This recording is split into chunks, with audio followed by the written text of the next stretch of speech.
Welcome to Current Affairs. My name is Nathan Robinson. I'm the editor-in-chief of Current Affairs magazine. I am joined today by Donald Cohen. He is founder and executive director of In the Public Interest. He is also the co-author of the book, The Privatization of Everything: How the Plunder of Public Goods Transformed America and How We Can Fight Back. Donald Cohen, thank you so much for joining us on Current Affairs today. Yeah, thanks so much for having me. Now, it really is the privatization of everything. That is one of the key takeaways that I had from your book after going through it. I mean, you document case after case after case. I mean, people might hear about prominent cases of privatization, school privatization and so on, but you show it's the privatization of everything. And there was a lot left on the cutting room floor. I bet. We didn't, right now there's a big issue about Medicare Advantage and direct contracting Medicare. We didn't cover that at all, but it's now, now in the news. I don't remember exactly, but there are definitely things that we didn't get to. Yeah. Did you cover the war and the military? I don't know. Not really. No, that's another big one we left out. Another huge one. Yeah, exactly. But not to say that this book is skimpy, because you do go through many, many, many case studies. And there's a book out now by Mariano Mazzucato about the consulting industry, which we don't talk about as well, which is basically the brain, outsourcing the government's brains to huge consulting firms. So there's other things to explore. So what are some of the cases that people of privatization that people might not know or think about or realize that there have been efforts, successful or not, to privatize?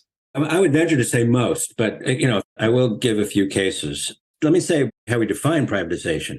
My definition is it's about private control over public goods, and public goods, in my definition, is the things that we all need to survive, the thing that we need everyone to have: health, clean air, transportation, education, all the above.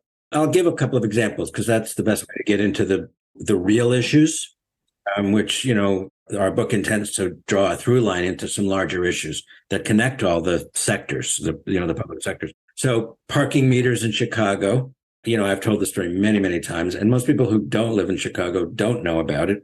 Everyone who lives in Chicago does know about it. In 2008, the worst of the recession, city's bleeding red ink, the mayor at the time announced a proposal on a Friday from a private consortium of Morgan Stanley, from Wall Street, a sovereign wealth fund from the Middle East, and a national parking company, LAZ Parking. There may be some of that, I see them all over the country.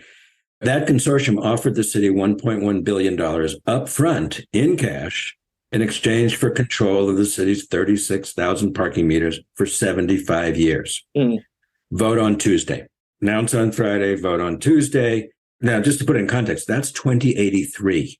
That's when that ends, that contract. So after the fact, it got, it was analyzed and scrutinized and all that. It was a terrible deal, unbelievably stupid way to borrow on future revenue. Everybody borrows on future revenue. That's how we buy houses and things. But for 75 years, incredibly stupid. Prices went way up to park. But here's the most important thing, that for the life of the contract, if the city wants to do its job, any one of its important jobs, transportation, land use, housing, environment, parks, and they want to eliminate parking spots, they have to buy them back. Okay, so if you have to buy the spots back at the future value of the spot, fundamentally, you don't do it in many cases. In fact, there was a professor at one of the universities there that she interviewed transit planners, within the year or two after the deal, and found that they were unable to complete a plan to create bus rapid transit or, dedicated bus lanes. So you want to eliminate, you want to do that. You want to create bike lanes. You want to create pedestrian malls. Your hands are tied to deal with the fundamentals. So for me, what that says is, what that takes me is that privatization is really an assault on democracy, because it gives them legal, contractual control over the stuff that should be ours to control.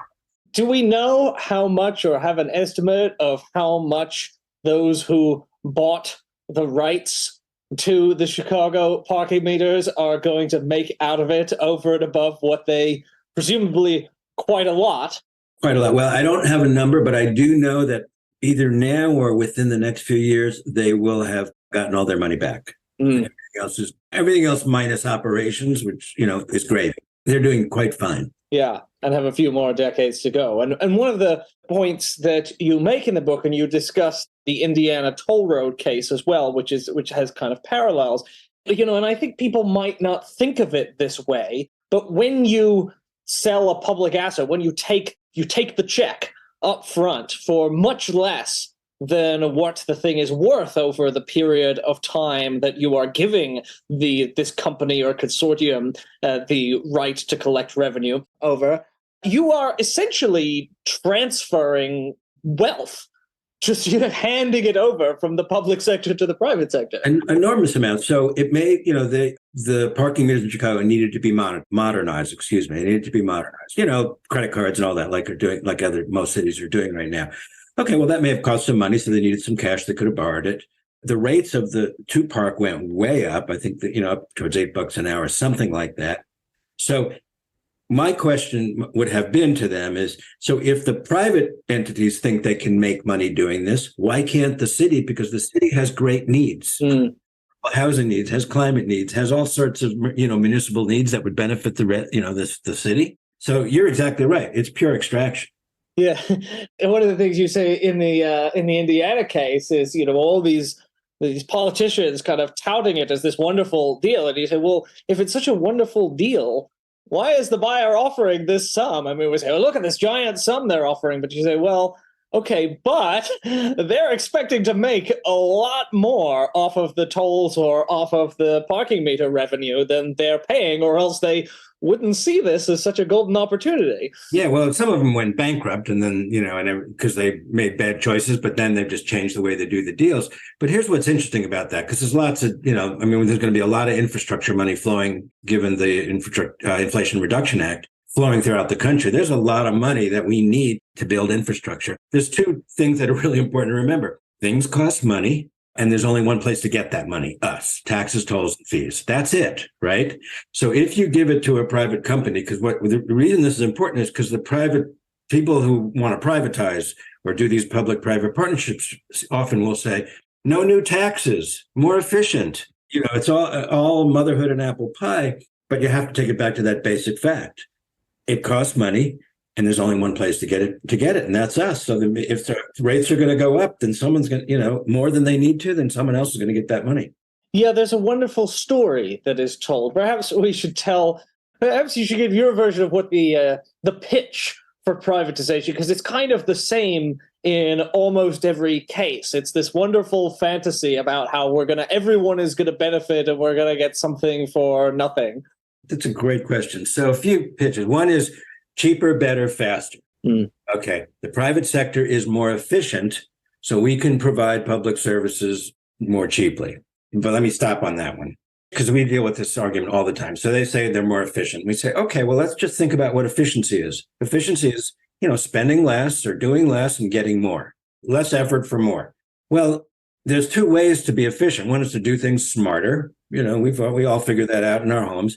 But the other is to do them cheaper. So we have one simple question when someone says the private sectors will do it more efficiently, and we'll say, okay, they're going to spend less money on something because they're going to take a bunch of money out. Yeah, they got to make a profit. So they're going to take profits. That goes out in executive compensation. So tell us exactly what you're going to spend less money on, because it's very concrete and very real things. Fewer workers, lower pay for workers, poorer quality equipment or stuff, less maintenance. It's very concrete. And that's absolutely what happens. So that's efficiency. Better, if someone's got a better idea, we could buy that from them, but we don't have to give it. There may be some private company that has some clever idea on how to do something. Well, let's just buy it. We all do that. Faster, that's sort of a not really. I don't know why but they say it all the time, but not really. So that's one thing. Cheaper, better, faster. Mostly they're more efficient. The other argument we hear a lot is, well, the public sector doesn't have the money, right? So they don't have the money to build the new road. They don't have the money to do this. And again, we take that back to what I was saying earlier is, and I'll say it a little differently now.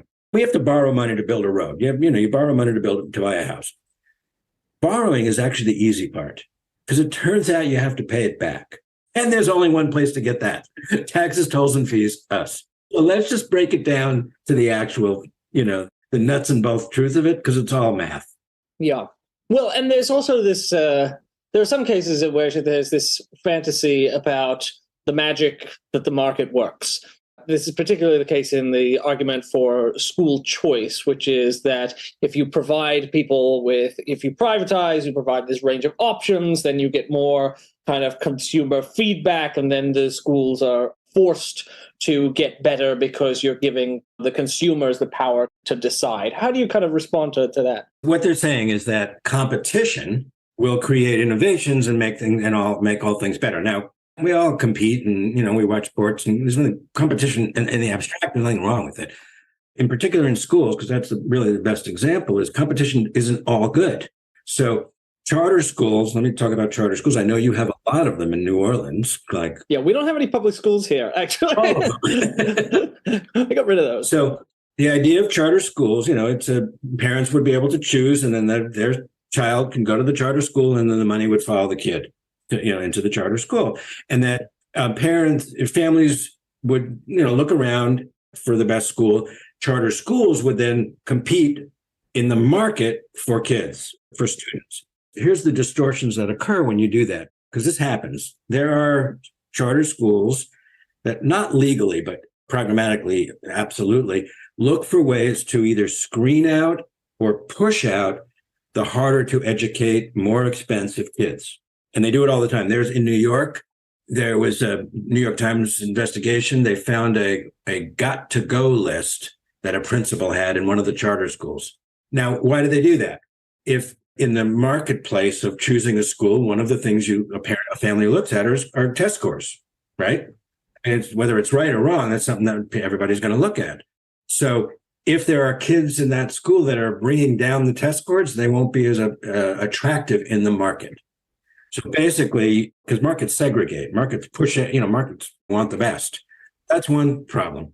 The other thing about charter schools originally was a good idea to, laboratories of innovation that can try things, but then share the results, learn new ways to teach kids. But here's the problem there is charter schools are now competing. They don't want to share. In fact, there are charter school, we haven't done a comprehensive analysis, but we found plenty of them. As a condition of employment, charter school teachers have to sign an NDA, a non-disclosure agreement, that they will not share the school's trade secrets. What are the trade secrets?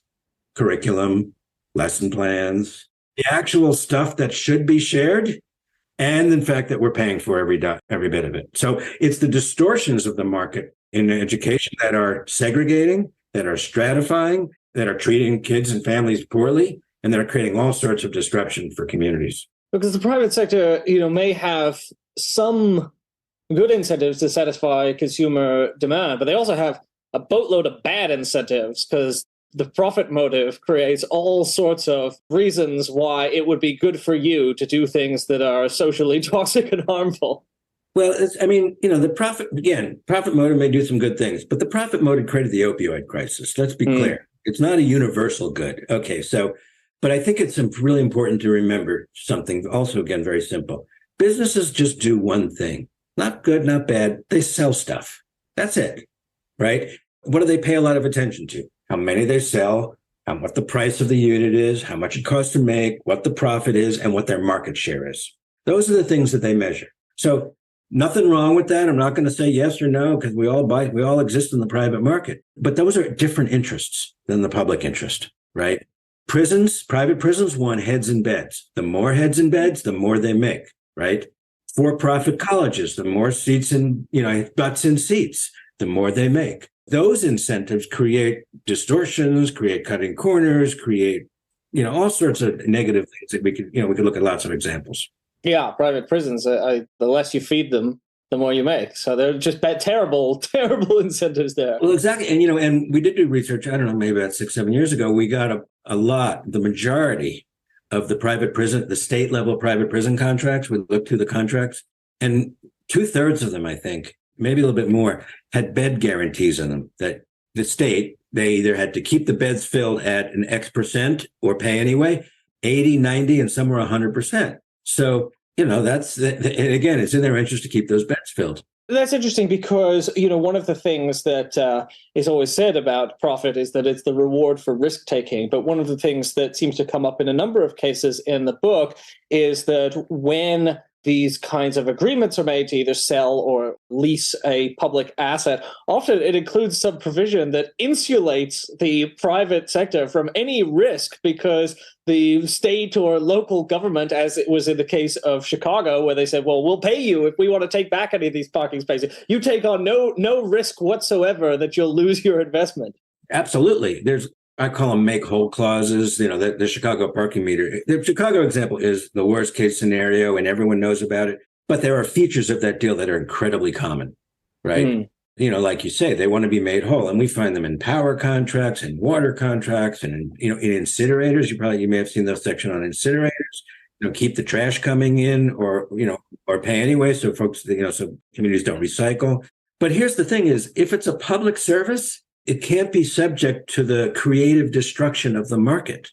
It can't not exist. If a road goes bankrupt, the road still needs to exist because it's a road that we need. If it's a water system, if it's a parking meter, if these are things that in the end you cannot shift the risk because it's stuff that we need.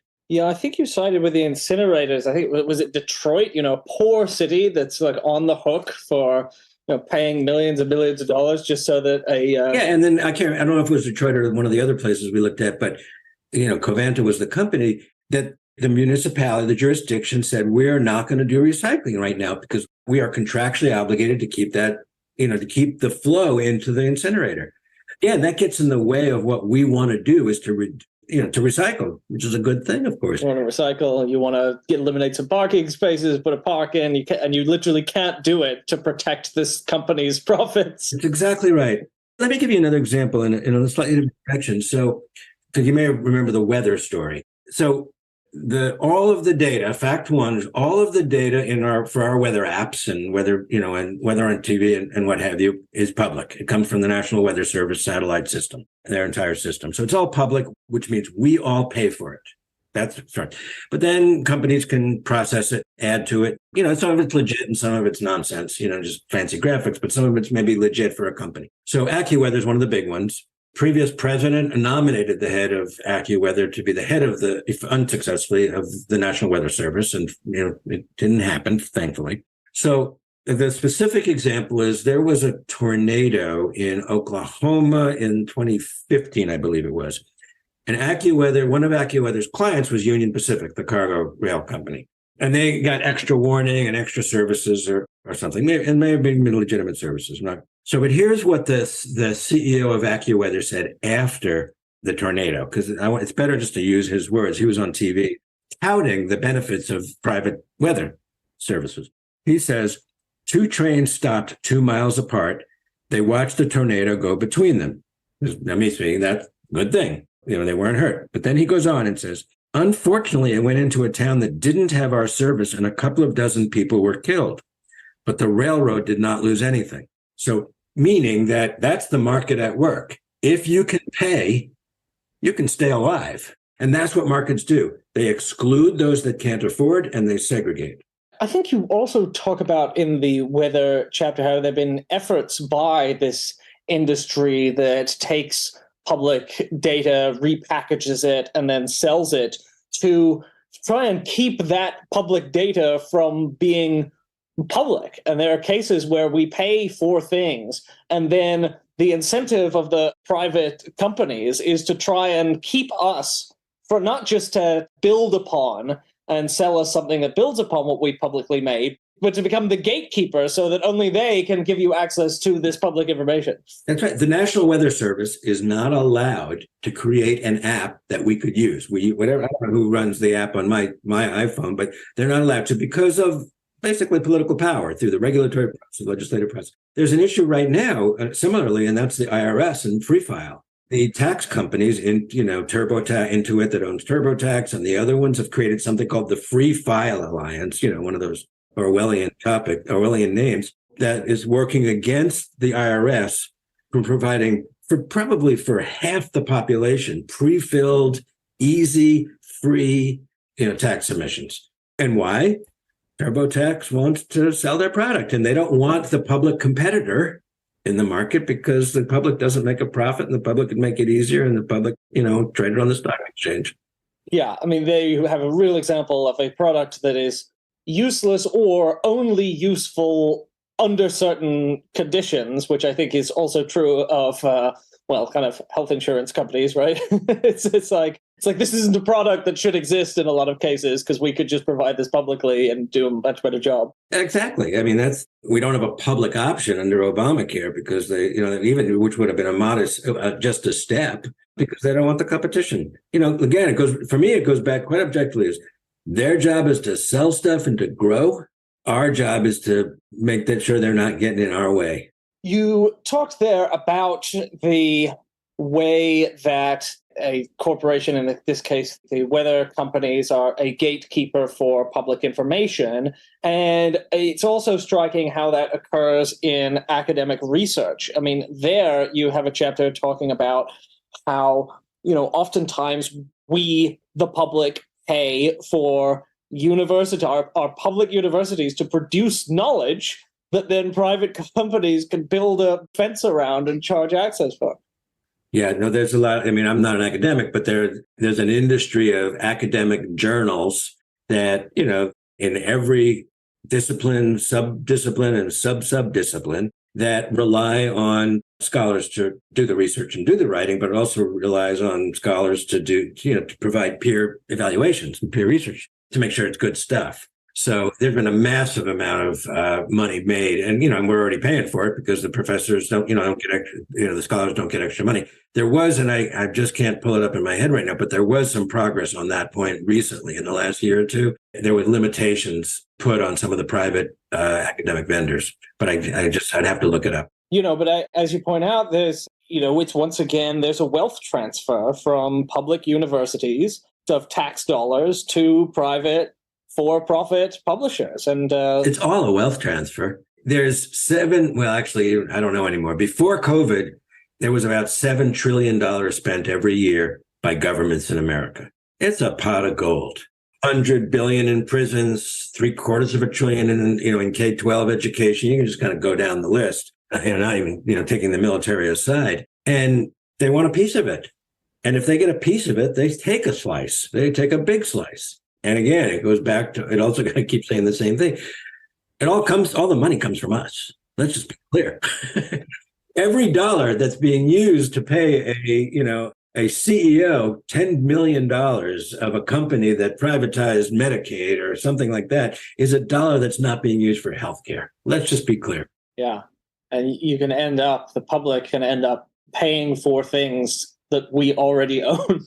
Exactly. There's only one us. There's no magic money. It's all us. Now they've wrapped it in cheaper, better, faster, the ideas of the markets and all that, what you mentioned earlier. But that's why I think, the work I do is I cut it right to the chase. Let's talk about the nuts and bolts. We haven't discussed how the transfer of public goods and services to the private sector has another consequence, which has implications for democracy, which you mentioned earlier, which is that once it goes into the private sector, it often goes dark.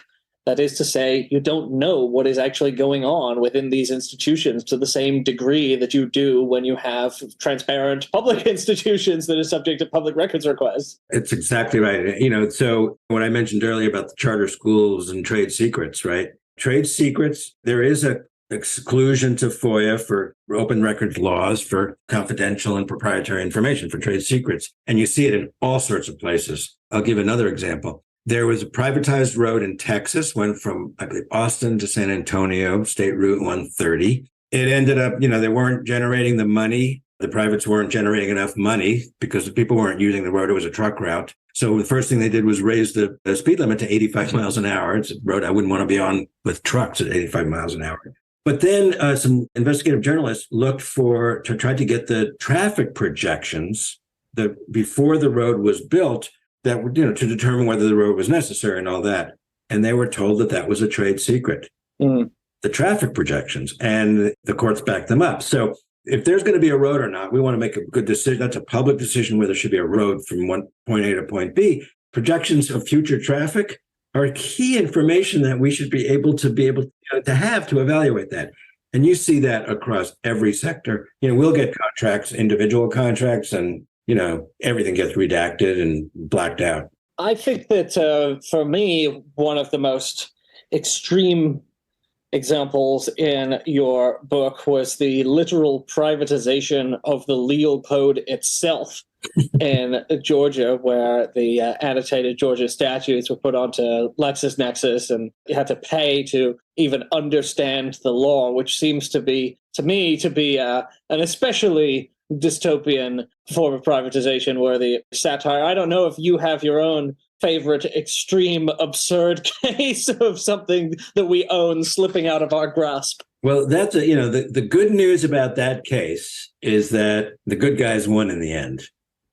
Okay, so the lawsuits did work out for the public, so for people to know. But again, even that case, I know it's not the specific question you asked, but it tells you what I said earlier. Governments say we don't have the money for this, right? Because it costs money to publish the law, right? Because the law changes, and we don't have the money for it. And by the way, the private sector does it better anyway. And by the way, it should happen in the market, because if people want something, they should be able to pay for. They should pay for it. So the whole idea of privatization is bundled into that one. Weather is really my favorite. I'll give another example that's not in the book about which is similar. Dorms. There are an increasing number of college dorms that are being privatized. These public-private partnerships, or they build them and they operate them. And so when COVID happened, we all know everything shuts down, and everything, schools, and we're all familiar with that. When some of this, there were a couple of colleges, I think Georgia State and maybe Wayne State, wanted to start bringing back students, but socially distanced at lower levels of occupancy in the dorms. They received a letter from the company. I can't remember the name of the company right now, but on a legal letter saying, actually, let me read it because I had it here somewhere. Colleges, dorms. Oh, here, because it's good. Their language is always better to use. The university does not have the unilateral right under the agreement to institute a policy that would, for example, limit the number of students who can occupy student housing. So, again, about democracy. If you're running a university, you're the head of a university, your responsibility is to teach students and keep them healthy and safe. But that was against the interests of the private company that, wants to make money by having kids and, pay their board fees. A lot of the things that you discuss in the book, I really do think the word dystopian was invented to cover. But you mentioned there that the good guys can win, as in the case of Georgia. You have a few other examples of cases in which I think it's very important not to leave people feeling hopeless that all of their public assets are just going to be privatized, the national parks are going to be sold off, and our democracy will just wither and die. It is that, the government is still pretty powerful, and it has the right of eminent domain. And we can, in fact, if we try, we can seize the assets that are rightfully ours and return them to their rightful owners, i.e. the public. That's right. So yes, there are lots of people winning. There are lots of victories happening all the time. You don't see a lot of it because everything's happening everywhere. But a few points to raise up. One is water systems. And I don't have the numbers, but there are lots of water systems that were privatized that then ultimately became remunicipalized. That's the word folks use. And that's happened for a couple of reasons. And, when you look at the whole set of them, one of which is they turned out they could save money by bringing it back in-house. But the other was that they realized that it'd be better for them to have control of their water. There are too many related health and other issues that, didn't want to have it in the private sector. So that's one. A good example I use is, broadband is now very clearly, access to the internet is clearly now a basic public infrastructure. Everybody needs it. I think we're all clear about that now. But some of the big telecoms have gone to state legislatures to prevent local governments from creating municipal broadband, keep out the competition, right? In Colorado, they did that, but they left kind of I called a pro-public loophole. They said they can't do it unless the voters of that city or that community, that jurisdiction vote to create municipal broadband. And in every case where that came to a vote, they won. The public broadband forces won overwhelmingly. And you think about what's going on there. First, people get it, that we all need it. Nobody likes their internet company. That helped. And they want to have, access to it. And we learned even more about that in COVID. We realized everyone really needs it. One of the things that I like about your book is that you don't just critique privatization, but you argue in favor of, and in part 9 of the book, Becoming Pro-Public, you lay out how we can think differently entirely. And you argue that we need to take back, the way we think about the things that rightfully belong to us, because there's a propaganda campaign which rebrands the public as the government, right? So you point out that according to Republicans, public schools are government schools, and anything you could associate with government or state, people see it as something distant from them that is not theirs. But you lay out in this book how we should think about these things and what we are entitled to and what is ours. So tell us, to conclude here, how we become pro-public. Preface it by saying that negative attitudes towards government did not happen magically. There was a 40 to 50 year strategic and coordinated and multi-sided effort to turn people away from government, both the idea of government and the institution of government. We could have a whole other session on the different strategies there, different things that they did. And it's real. Government in America is the most complex human institution in civilized history. If you and I ran everything, we would mess it up. It's complicated to deliver services to 300 to 400 million people. So we do need to rebuild trust in government. Government has to be worthy of our trust, so it needs to be good. It needs to be resourced, needs all of that. That's the truth. And there's plenty of good things that government does. If you look around your room, the paint on your wall, right behind you, used to have lead in it, but it was public action that literally took the lead out, right? Because that was government regulatory action. What I think is important when I talk about it, I think you're referring to, is we first have to become clear about the idea of public. There are things that everyone needs. It's in our interest for everyone to have, whether you have a kid or not. It's in everyone's interest to have an educated population. And we can only accomplish that if we do it together, and that instrument is government. And so it's super important for us to determine that. The second thing is to realize that there's a textbook economics definition of public goods that we reject. I won't get into that here, but we think public goods are those that can be decided democratically. We can decide everyone should have healthcare, that it shouldn't matter how much you make to be healthy. We could decide that everyone should have broadband. We should be able to mail a letter to every corner of America at the same price, because we've decided that communication is key to a good society. So those decisions are ours and should be ours. And we need to get the private sector out of the way from making the fundamental decisions. We may need the private sector to do some of the stuff, but the market should not decide that. We should decide that. That's a couple of ideas. And then, like I was saying earlier, we should remember we got to pay for it.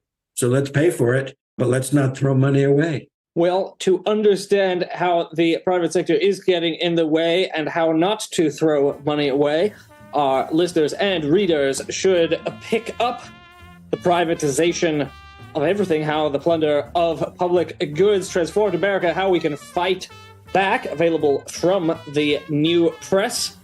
Of the book, previous current affairs interviewee Naomi Klein calls it an essential read for those who want to fight the assault on public goods and the commons. And another previous current affairs interviewee, the wonderful Astra Taylor, says it exposes with incredible detail and acuity the market-driven anti-government ideology that now pervades every corner of our society and offers a rousing defense of public goods as essential to our collective well-being. Donald Cohen, thank you so much for joining us on Current Affairs today. Thanks so much for having me. This was fun.